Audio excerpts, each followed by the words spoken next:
चलते हैं सियासी ढाबे पर, जहां आज की सबसे दिलचस्प खबर मौजूद है। संसद में प्रधानमंत्री ने करीब 1.5 घंटे का भाषण दिया और इस दौरान शायरी और कविताओं के तीखे और मजेदार तीर भी चले। जब प्रधानमंत्री ने जवाब दिया तो निशाने पर यकीनन राहुल गांधी रहे, लेकिन आरोपों के जवाब में जो अहम बात प्रधानमंत्री ने कही वो ये कि उन्हें देश की जनता का भरोसा हासिल है।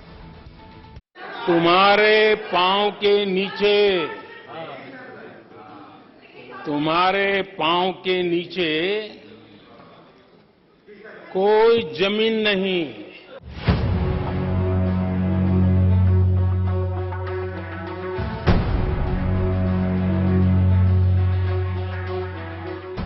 जो उम्मीद थी वही हुआ। सदन में राहुल के तीखे हमले के बाद नजरें प्रधानमंत्री मोदी के भाषण पर टिकी थी। अंदाजा था कि करारा जवाब मिलेगा और मिला भी। तुम्हारे पांव के नीचे कोई जमीन नहीं। कमाल ये है कि फिर भी तुम्हें यकीन नहीं। राष्ट्रपति के अभिभाषण पर जवाब देने के लिए जब प्रधानमंत्री मोदी सदन में खड़े हुए तो शुरुआत में ही अपने तरकश के तीरों की धार का अंदाजा कांग्रेस को करा दिया। पहले राहुल गांधी की भारत यात्रा पर शायराना अंदाज में हमला बोला। ये कह के हम दिल को बहला रहे हैं, वो अब चल चुके हैं।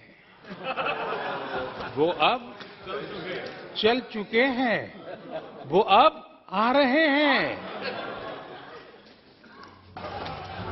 88 मिनट के संबोधन में प्रधानमंत्री ने सदन में सरकार पर किए गए हमलों का चुन चुन कर जवाब दिया। खूबी ये रही कि राहुल का नाम तक नहीं लिया, पर पूरी कांग्रेस को लपेटते रहे। कुछ लोगों के भाषण के बाद पूरा इकोसिस्टम उछल रहा था और कुछ लोग तो खुश होकर के कह रहे थे, ये हुई ना बात, बड़ा, शायद नींद भी अच्छी आई होगी, शायद आज उठ भी नहीं पाए होंगे।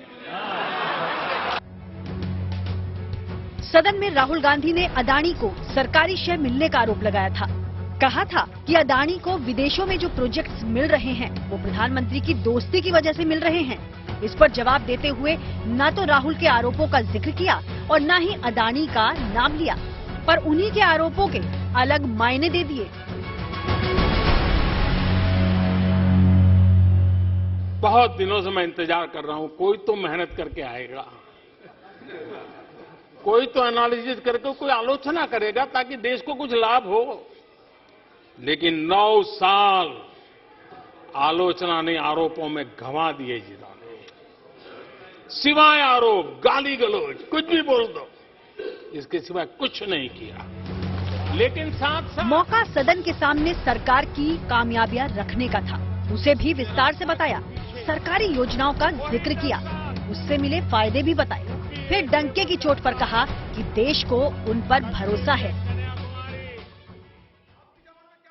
मोदी पे भरोसा अखबार की सुर्खियों से पैदा नहीं हुआ है। मोदी पे ये भरोसा टीवी पर चमकते चेहरों से नहीं हुआ है। जीवन खपा दिया है, पल पल खपा दिए हैं, देश के लोगों के लिए खपा दिए हैं। चुनौतियों से ज्यादा सामर्थ्यवान है 140 करोड़ देशवासियों का जज्बा। 140 करोड़ देशवासियों का सामर्थ्य चुनौतियों से भी ज्यादा मजबूत है, बड़ा है और सामर्थ्य से भरा हुआ है। प्रधानमंत्री के भाषण के दौरान सदन में माहौल गर्म था। राहुल गांधी प्रधानमंत्री के भाषण के बीच में सदन में आए थे।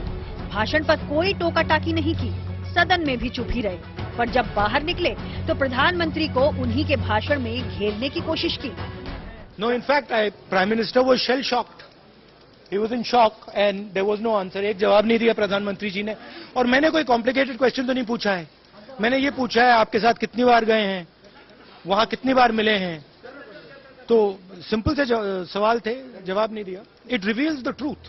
सदस्यों के अनेक असल में हिंडनबर्ग रिपोर्ट के बाद विपक्ष सरकार को घेरने में लगा है. हालांकि सरकार ने साफ तौर पर अपनी बात कह दी है, लेकिन तय है कि अदानी मामले का सियासी मौसम पर असर रहेगा. चुनाव करीब है, लिहाजा बयानों की बिजलियां कड़केंगी और आरोप प्रत्यारोप के बादल बरसते रहेंगे. यहाँ कुछ लोग ऐसे निराशा में डूबे हैं, ऐसे निराशा में डूबे हैं. काका हाथरसी ने एक बड़ी मजेदार बात कही थी.